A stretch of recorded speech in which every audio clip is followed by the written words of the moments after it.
All right, we'll go ahead and get started. Good afternoon. Hello. Welcome to our summer transition series, Living at Duke Part 2. My name is Grace Sullivan-Zirkle. I serve as the Associate Dean of Students and Director for New Student and Family Programs, which means it's my honor to help support all of you incoming new students as you transition to Duke, prepare over the summer, come to campus this fall, and begin your journey as Duke students. We're really glad that you're here this afternoon to learn a little bit more about living at Duke, hear from some of our campus partners about the essentials of how you'll navigate campus and sort of operate from a day-to-day.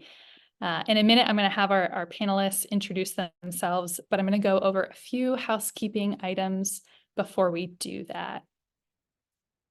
We are asking if you have questions throughout the session, you can go ahead and put them in the Q&A at the bottom. If you'll put all questions there, that will help us funnel through them when we get to questions at the end. But please feel free to submit them as you have them throughout the session. We may answer some questions in chat, but many will also save to speak out loud and hear the conversation and answers live from our panelists here today. Webinar is also being recorded, so we'll be able to record those great answers, which means if you forget something or say they said something really important, you'll be able to go back and watch the recording. If you give us just a few days, then we'll be able to post it online to our YouTube and to our summer engagement page, the same place that you registered for this webinar. And we'll also include some links in our digests, our weekly digests. All right, so with that, that's the end of my housekeeping. I'm going to go ahead and let our panelists introduce themselves quickly. I'll let them say their name, where they work, and maybe a little about what they do here on campus before we head into our content for today.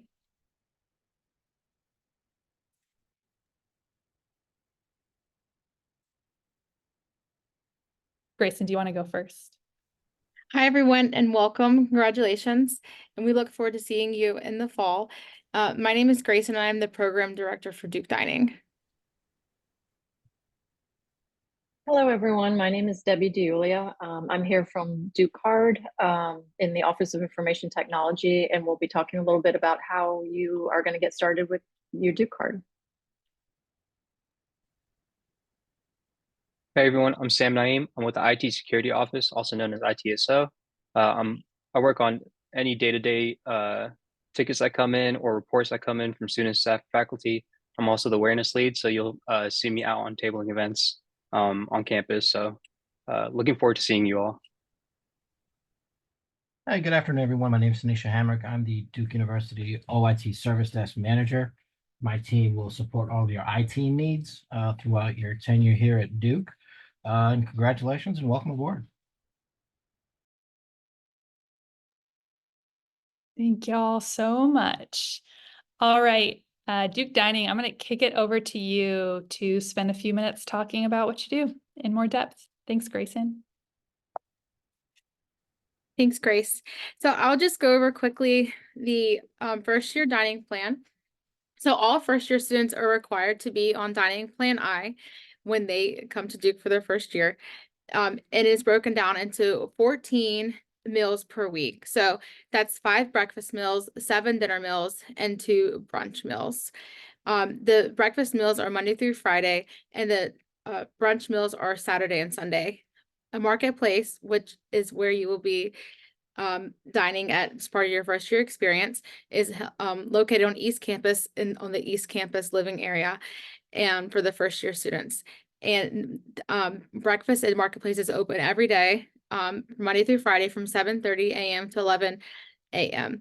And continental breakfast, like if you're an athlete and you need to get to breakfast early to go to practice weightlifting and whatnot, if you have work you need to get to, we do serve like a light continental breakfast beginning at 6:45 a.m. If a breakfast meal is missed, it can be used at the Skillet until 2 p.m. or Marketplace for lunch until 2 p.m.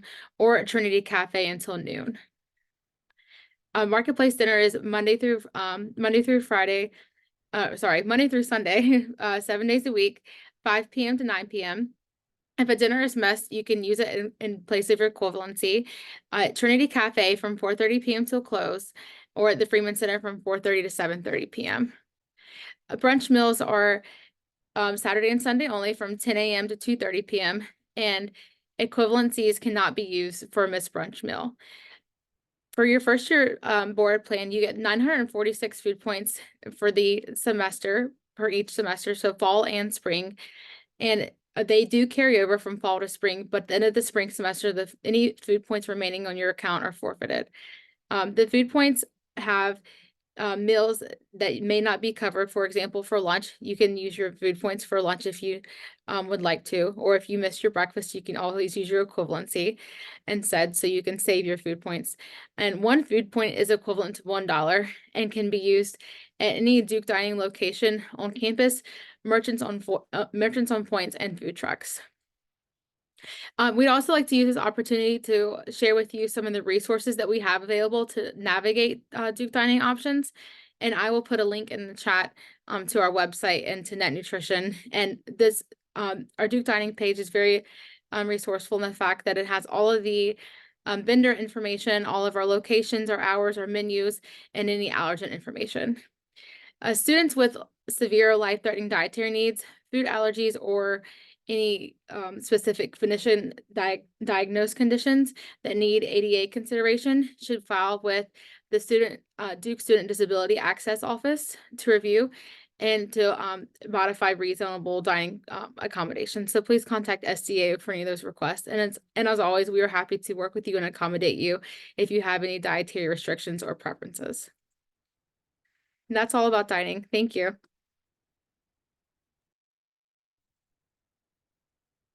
Thanks, Grayson. All right, Debbie, you're up. All right. All right. There we go. So there's some things you can do before you come to school in the fall that will get you ready to have your DukeCard active and ready to go when you get here. The first thing is you'll want to install multi-factor authentication. Sam will probably talk about this a little bit more, but if you go to the site, the OIT site, you can download that. You will need that when you go to install your eAccounts app. So the second thing, once you have that installed, you want to go to Duke Hub, which you may have already been to. And if you want to choose, put a chosen name in of what will show up on your mobile card, you can do that. Once you've done that, you will download from your either Apple Store or Google Play Store the app called Transact eAccounts. Once you download that, that is the app you can use to take your photo and submit it to our office for approval. So you can do that either, you can go to the website that's listed there and use a photo off your computer, but you can do it just with your phone and take a selfie of yourself if you'd like. And then all that can be done through that Transact eAccounts app. Another thing that will be handy to have after you do that is your DukeCard PIN.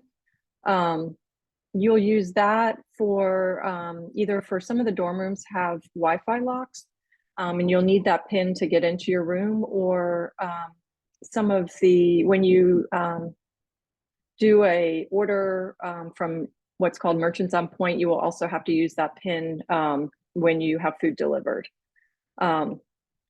Once you have submitted your photo through the eAccounts app and you've gotten an email back to your Duke email account saying that your photo's been approved, at that point you can go to our website, read a little bit more about how to download your mobile DukeCard onto your phone. So you will do that all through that same eAccounts app. Once your photo shows up, you can then add your mobile DukeCard into your Apple or Google wallet. It will be active at that point, so you'll be ready when you come to campus to use your DukeCard for access to doors. That will be used when you go to eat for your meal plans. You can show it other places for like getting into athletic events, checking out books. So you'll want to make sure you have that ready to go when you come. The one thing that's not on this list that I can also put in the chat is if you go to our website, dukecard.duke.edu, You can also add money to what's called a flex account. And that's for just, you can use that around campus for vending at the Duke stores. And you want to make sure you have that because that's what you use for laundry. So in addition to your other accounts like your meal plan, you'll want to make sure you look on our website to check out the Flex. And it will be able, you can add to it through our website or that eAccounts app that you'll have downloaded. So make sure you get the eAccounts app. You can do almost everything from there, and then you'll be ready to go when you get here.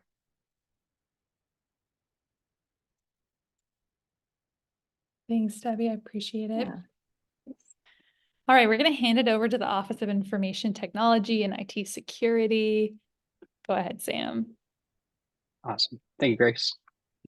So just to start things off, I'm sure you've heard this a ton at this point, but we do highly recommend having good password practices, using strong passwords, unique passwords, not reusing them. So don't just change your password and add like an exclamation on the end, exclamation point on the end. I know a lot of us are guilty of it. I personally have it in the past. Just to make things easier, we do offer a password manager called 1Password.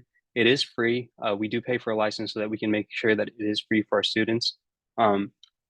Highly recommend using it. It will generate passwords, and you can use extension on your browser to automatically load the passwords for you, so you don't have to memorize your passwords. Makes it way easier, and it's way more secure. We also have something called Duke Unlock. It is a form of multi-factor authentication. It is a biometric login. It is way safer than using your NetID, your password. It'll use your fingerprint if you're on a Mac. And then if you're on a Windows device, you have Windows Hello, which is the facial recognition, and you also have the fingerprint option there. Makes logging in so much easier. It takes 5 seconds to log in, and it only takes about 30 seconds to set up. Highly recommend checking that out. And I'll send links to these in the chat as well, if possible, when I pass the mic over. Another thing that we want to point out is that you should never share your credentials. No one at Duke is going to ask for your credentials. No one in IT, none of your faculty, no staff members. And if anyone does, please contact us. Please let us know. We're happy to help you in that scenario. As far as your devices go, protect your personal devices if possible with antivirus. We do have some guides on our website for you. Unfortunately, at the moment, our guide is a little outdated. We were recommending Sophos for MacBooks.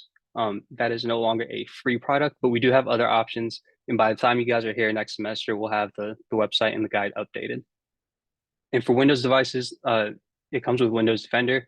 Highly recommend having that turned on. Patching your devices, that's something that we recommend. Regardless of which laptop you go with, make sure you stay up to date with all the operating system updates and application updates. And then something that I didn't input here is phishing. You are going to receive phishing emails. Unfortunately, that's just the reality of having email, right? They're going to get through. And with ChatGPT and these other AI products, it's only going to get easier for them to get through, right? Please report them to us. We are happy to help you in any way. Just report them, send them to security@duke.edu. We'll be happy to help. And as far as the security basics, if you need quick tips, guides, we have all of that set up for a website dedicated to you. It is security.duke.edu/students. Please feel free to check that out before you come by next semester. That's also where you'll find the links for 1Password, Duke Unlock, and a lot more information as well. And again, contact us at security@duke.edu with any questions or concerns. We are here to help you guys. You are a part of our community. We're here to protect you as much as possible. And I promise we'll be easy to work with. Thank you. All right, thank you, Sam. I don't have a fancy slide. I'm Sanisha from the OIT service desk. I do have a magic website for you to visit, however. It is oit.duke.edu/help.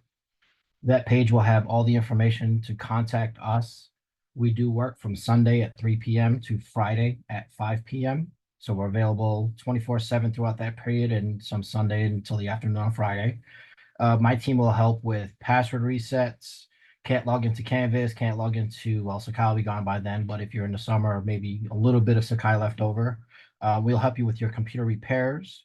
If you purchase a computer through the Duke Technology Center or Duke Stores as it's known, you will be guaranteed a loaner if you come take it to us, and we'll send it off to our own in-house repair center. We will help you set up your phones, your office apps, your Adobe Acrobat. The list just goes on and on and on. We do have 2 locations, 4 different ways to reach us. You can reach us by phone, you can reach us by chat, by email, or on Perkins Library on West Campus. We are on the lower level. It's called The Link. Just come on over and see us during our business hours, and we'll do what we can to help you out.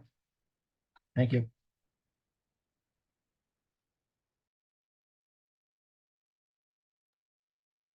Hello, my name is Trina Rodriguez, and I am the Education and Training Coordinator for OIT. I just like to mention to you guys that you have available to you a LinkedIn Learning account that is available to you for free. It is learning on demand. They have millions of courses that you can access and learn more about. So I wanted to let you know it is a free resource that is available to you. So please take advantage of it. Thank you. All right, thank you so much to all of our panelists. If you're listening and you have questions about anything that was just said or anything related to these topics, please, this is your time to put them in the Q&A. Hopefully you see that this information is going to be critical to how you navigate campus every day, right? Everyone has to eat every day. Everyone's going to be using their DukeCard because it's linked to so many systems on campus. Everyone's going to be using their devices every day with logging in, passwords, security, needing technology support at different times. So all these campus partners really are integral to how you'll operate and navigate campus every day. With that, Debbie, a detailed question about the DukeCard photo. Don't forget that your DukeCard photo is part of your new student checklist. It is required to submit before you come to campus. How long after the DukeCard photo is approved does it take until you can add it to your Apple Wallet through the app? Yeah, that's a great question. So as soon as you get the email back saying it's been approved, you should be ready to go ahead and add it to your wallet. So as soon as you have that confirmation, you are ready to do that next step. Wonderful. While we're on DukeCard, if someone opens up their DukeCard mobile and they see, what will they see? Will they see different accounts? Will they see, something that could be listed under DukeCard Office? Yeah, they're under the accounts. We haven't loaded the accounts yet, but you will see, if you'll see your Flex money, it will say ePrint. All students have an ePrint account, and it will show some money listed there. That's not actual real money, but it's money that you can use to print. And then it will also have your meal, like any financial things that will show once you download that into your wallet. In the eAccounts app, you can manage some of your accounts in there as well. The specific thing about the DukeCard, I'm not sure about that. So I can look into that. I will take your name and see what's happening with that, with your account. Thanks, very helpful. Yeah. I'm sure that Grayson or Debbie could answer this, but let's talk about Flex. What is Flex? Why would someone use Flex as different than a debit card on campus?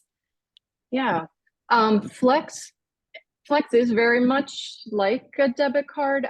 The only main reason probably would be for laundry, which is the way what you need to use to pay for laundry. Sometimes it's just convenient to have, because you have it on your phone, you can just tap your phone to the vending machine, or if you're at the Duke store. So you can use a debit card for sure on everything other than laundry. But that's the main thing you would probably use Flex for. Great, thanks. Yeah. Grayson, let's talk. I know you were talking about if people need accommodations for food. that reach the level, they need to reach out to the Student Disability Access Office. They need to do that. But what if there's preferences, right? Or just something day-to-day, vegetarian, vegan? Can you just talk through what does that look like walking into one of our main facilities, maybe Marketplace on East Campus or sort of our main one on West Campus Broadhead Center? What are students going to face if they have particular interests or needs, but not maybe a severe dietary allergy? Yeah, absolutely. So I will, and as soon as I get done talking now, I will send a link in the chat that we have access to. All students have access to, all customers that have access to. It's a website called Net Nutrition, and all of our menus and for each dining location and at Marketplace are posted on there. And through that, you can filter out any dietary preferences, like from gluten to any allergen. The top 9, you can filter through vegan, vegetarian options, and you can also filter through halal options as well. So you'll be able to navigate that. And also at each dining location, any service line items, they will also have the top 9 allergen identifications on them. For example, what allergens are in that product, and it will also have identified if it's vegetarian, vegan, or gluten-free friendly. Now, being said, we realize that trends change each year, and they also change with every student class that come to Duke. So we are more than willing to accommodate any student, and we want to accommodate you all to make sure that you are having your needs met, and also because you help make our program better, right? So we will definitely do our best to accommodate you in any way we can. If you have any menu suggestions, any questions about certain menu items you need help navigating, please feel free to contact us. We're here for you. We want to work with you. So you can reach out to us at dining@duke.edu, and I will drop the link in the chat for our website to navigate nutritional needs. Thank you, Grayson.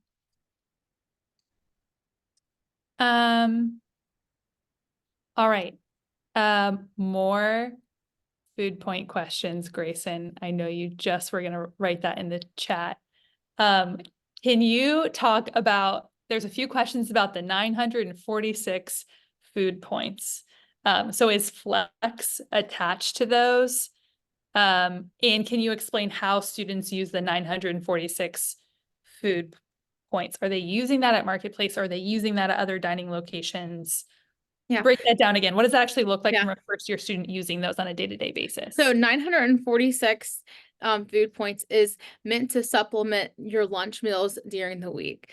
And on our website also, when I send the link, it will have a breakdown of the food point usage chart that will kind of guide you through each week to kind of show like in range where you should be. So the food points will not touch or have anything to do with your board swipes, the 14 swipes I mentioned earlier in the conversation. So those will be used specifically at Marketplace, and you can use your food points at any dining location on campus. Let's say you can't make it to a meal at Marketplace, or you don't feel like going there that night. You can use your food points to supplement the meal instead at any Duke dining establishment, any food truck, or any MOP on campus, which is our Merchants on Points program, where we have vendors from outside locations that we have set up a contract where they can deliver food to Duke's campus. And 946 food points, one food point is equivalent to $1, and that is guaranteed for the semester. Now, if you say you have food points left over from the fall, they will carry over to the spring as well. And if you kind of get to the point where you're running out, that's when we would advise you to, take a look at the food point calculator, see where you're at. And also you can email us as a resource. We're more than happy to work with you and see how we can help you make the most out of your dining plan to make sure you're using it to the fullest advantage. Thanks so much. I know there was a question here that was answered in chat, but I think it's worth sort of asking because we hear this question in our office frequently. If a student is buying a computer for school, they don't already have one, or they know they need a new one, are there recommendations? Does OIT provide recommendations about what type of device they should use? And does that change if they know their major, if they're Pratt, for example, versus a Trinity major? Well, so from the service desk standpoint, we would recommend talking to the school. For example, Pratt, they do use SolidWorks, which does not work on Macs, and Mac no longer allows parallels without purchasing the program. So you have to now pay an extra $200 for it. Other than that, just the basic stuff. I would reach out to Duke Technology Center and see kind of what the best deal is for you. Unless your school says you have to use a Windows or you have to have this, or you have to have a mega video card or a 75-pound laptop. Don't go crazy because most stuff is now all web-based and you're not going to go need a super powerful computer. Certain departments like Pratt, maybe something that does massive databases. We do have the virtual computing machines that's available to students throughout the entire semester. So even if your computer can't handle a specific thing, you have that as a backup. Great, thank you.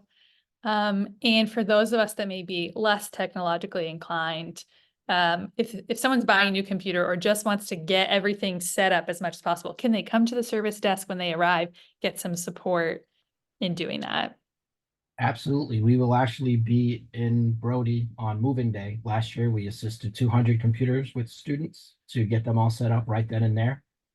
Even if you're not purchasing your computer for delivery that day and you happen to be here in August, we're open. Come on by. We'll help you get set up. After moving day, we'll still be there. Come on in. Just walk up to us in the Perkins Library downstairs and we will get that machine set up for you. Thanks. Sam, on the password side, I imagine that we have some students that are eager and excited to get ready for campus. Can they do everything now? Like, can they start using the password manager? Can they start using that? You said biometrics, maybe. Are all those things accessible now, even though they're not on campus yet? Absolutely. As long as they have their net ID, it's an act like if they have their net ID and their password set, they're welcome to set those up. And if they run into any problems, they're welcome to reach out to us. We'll help them through it. We also have some really, really well-written knowledge-based articles that give step-by-step directions on how to set up Duke Unlock and 1Password. Duke Unlock is a very, very easy setup. Honestly, it shouldn't take more than 30 seconds to a minute. You do unfortunately have to set it up on each device individually that you want to set it up on. So I've had to set it up on my iPhone and my laptop. 1Password, you set up one time. It will be a little bit harder to set up, but we're happy to help you walk through it if you do run into any issues. Great. All right, Grayson, some more questions about meal plans. Right, a very common question. I'm a new student coming to campus and I'm just wondering, do I need to be saving food points? Do I need to be figuring out the math to make sure I'm not overspending? Is it common that people run out of food points? And can you explain again about whether they're renewed for the semester or roll over semester to year? Yeah, sure. So it's hard to answer have a straightforward answer for you if students run out or if they do not run out, because every student is a different eater. So it just depends on like your eating style or preferences or how many meals you eat per day, if you're a light eater or a heavy eater.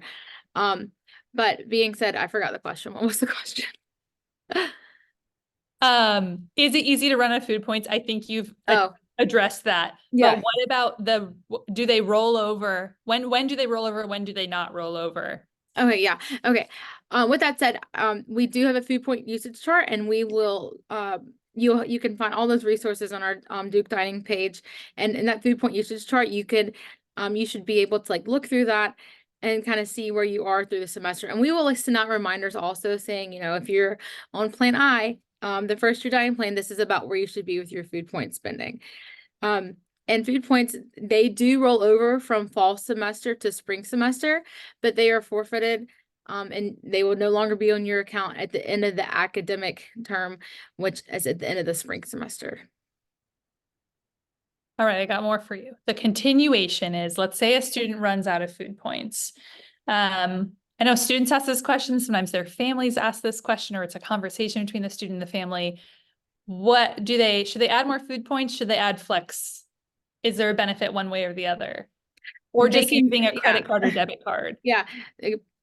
Depending on your financial situation, if you're needing financial help, students prefer adding food or flex to their account through the bursar's office.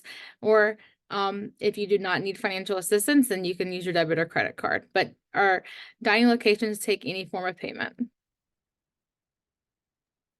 Great. The next one. Can we go over what is a meal even consist of? And I know that answer is going to be different on the venue, right? But if someone's going to a dining facility, what does a meal consist of or count Yeah. of?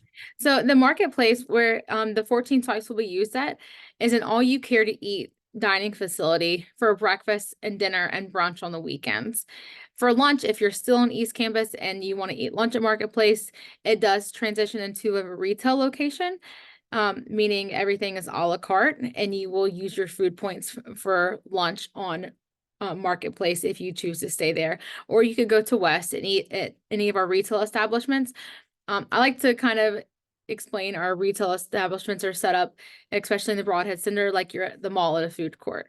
So if you think about that concept, then you will, then that can help you kind of plan for like what a meal would look like with food points.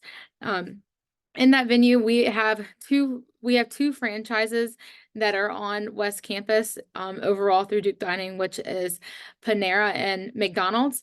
All our other venues are local restaurant owners from the area that we have partnerships with on campus. Amazing. Thank you. All right, we have run through all the questions that have come through. We've covered a lot of different topics. So what I'd love is sort of a last punch, a last summary is for all of our panelists who have talked so far to maybe give one line. What's your one recap or your one takeaway from your perspective that you want students to walk away with?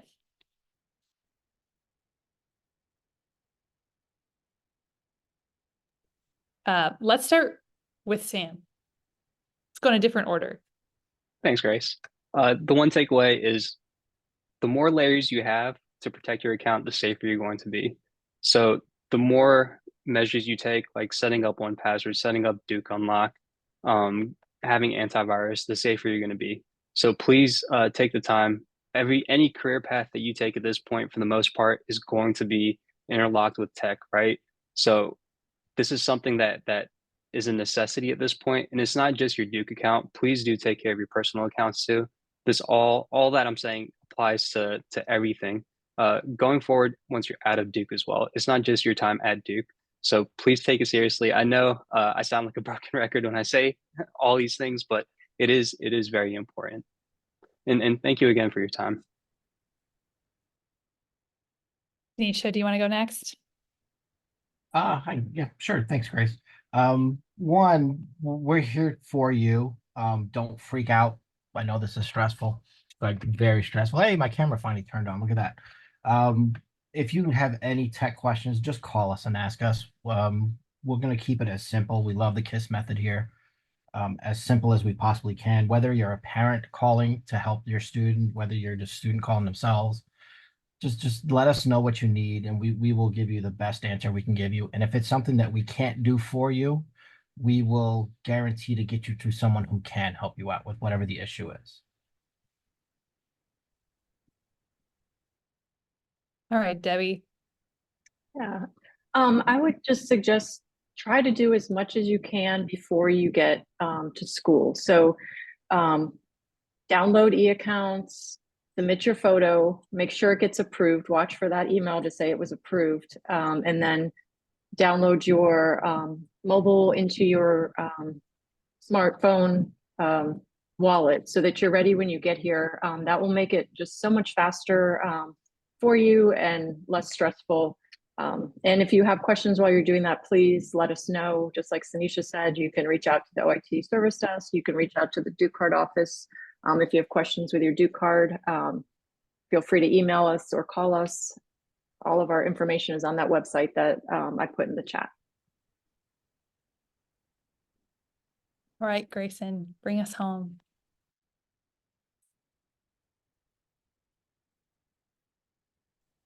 Like, as someone mentioned earlier, you know, our number one jobs and responsibilities is to make sure you all can have a great time at Duke and also experience the food and culture here.